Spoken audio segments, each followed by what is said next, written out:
Assalamu alaikum viewers, welcome to the students platform. PSY 408 lesson 32 coping with and adapting to high mortality illnesses.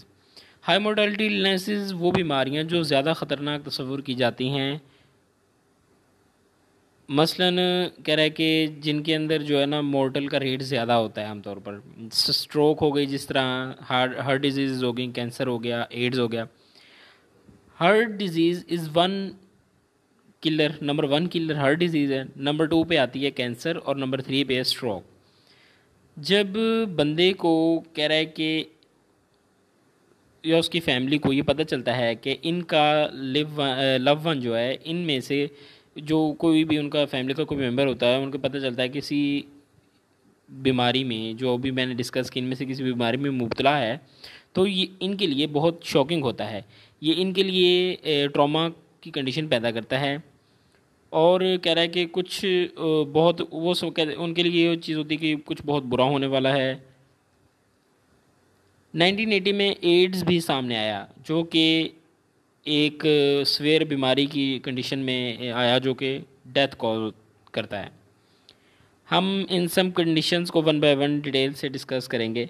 इस lesson में हम discuss करेंगे, ये highlighted points हैं MCQs के हवाले से इम्पोर्टेंट, इनको देख लीजिएगा।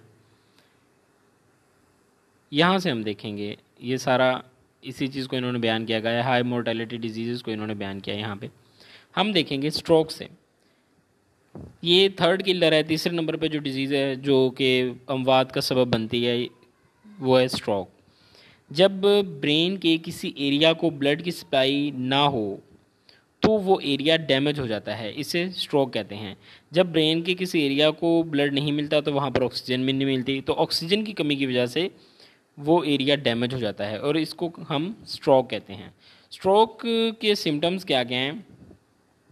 इसके अंदर कह रहा है कि अचानक से वीकनेस फील होती है फेस पर, आर्म पर और बाजू पर, टांग पर, और ये आमतौर पर बॉडी की एक साइड पर होती है। अचानक से नज़र आना बंद हो जाता है या धुंधलाहट आंखों के सामने आ जाती है। बोलने से बंदा कासिर हो जाता है, बात करने में उसे हिचकिचाहट कह लें, या फिर आप ये समझ लें कि वो स्पीच के अंदर उसकी जो है वो रवानगी नहीं रहती, अटक अटक के बोलना शुरू कर देता है। और इसके अलावा सर में जो है अचानक से दर्द शुरू होना, कभी किसी शिद्दत ज़्यादा होना, कभी कम होना। इसके अलावा डिजीनेस की कंडीशन होती है, अचानक से बंदा चलता चलता लड़खड़ाना शुरू हो जाता है, चलता चलता गिर जाता है। ये सारी कंडीशन जो हैं ये स्ट्रोक की हैं। Cause effect and rehabilitation of stroke. Causes कह रहा है कि इसके अंदर दो मेन कॉजेज़ हैं इसके स्ट्रोक के। ब्रेन तक ब्लड की सप्लाई रुकने की वजूहात जो हैं वो दो हैं। नंबर 1 है due to blood clotting in our arteries, infection in arteries. Arteries में इन्फेक्शन की वजह से ब्लड क्लॉट हो जाता है, या आर्टरीज जो हैं वो बहुत ज़्यादा इतनी श्रिंक हो जाती हैं, आप कह लें कि इतनी तंग हो जाती हैं कि वहाँ से ब्लड जो है इतनी आसानी से नहीं गुजर सकता, जिसकी वजह से ब्रेन तक ब्लड नहीं पहुँच सकता और जो है ब्रेन के अंदर जो ब्लड की जो कमी वाक़या होती है।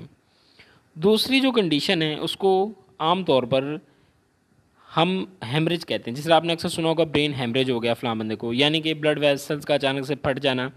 It is a sudden and cause death quickly.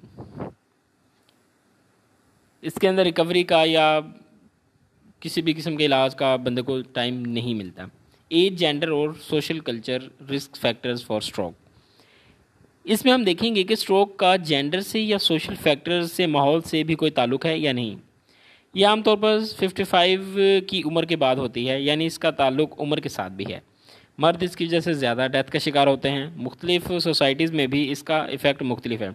एक रिसर्च के मुताबिक ब्लैक अमेरिकन में वाइट की निस्बत ज़्यादा स्ट्रोक की जो है कंडीशंस पाई जाती थी। Right side of brain damage होने की वजह से लेफ़्ट साइड ऑफ बॉडी जो है वो इफ़ेक्ट होती है। इसी तरह वाइस वर्सा है, क्योंकि राइट हेमिस्फीयर लेफ़्ट साइड को और लेफ़्ट हेमिस्फीयर बॉडी का जो ब्रेन का जो वो राइट साइड के बॉडी को ये कंट्रोल करता है। Psychosocial aspects of stroke. It is a long duration disease. Stroke का हमारी फ़िज़िकल और कोग्निटिव फंक्शनिंग पर बहुत गहरा असर पड़ता है। और इसकी वजह से मरीज़ ज़्यादातर डिप्रेशन का शिकार हो जाता है। इसमें साइकोलॉजिस्ट का बहुत अहम रोल है उनको डिप्रेशन से बाहर निकालने में, ताकि इनकी लाइफ की क्वालिटी को बेहतर बना सकें। और इसके अलावा कह रहा है कि ऐसे मरीज़ों के लिए जो हैं लाइफ में वापस आना, रिकवर करना बहुत मुश्किल होता है। ऐसे पेशेंट्स की जो शादीशुदा ज़िंदगी है, उनकी फ्रेंडशिप्स, फैमिली, ये भी बहुत हद तक असरअंदाज होती हैं। व्यूअर, ये था हमारा lesson number 32। I hope I made it clear. Next lesson के अंदर हम इंशाल्लाह ताला नेक्स्ट डिजीज़ के बारे में डिस्कस करेंगे। मिलते हैं नेक्स्ट लेसन में। Till then take care. अल्लाह हाफिज़।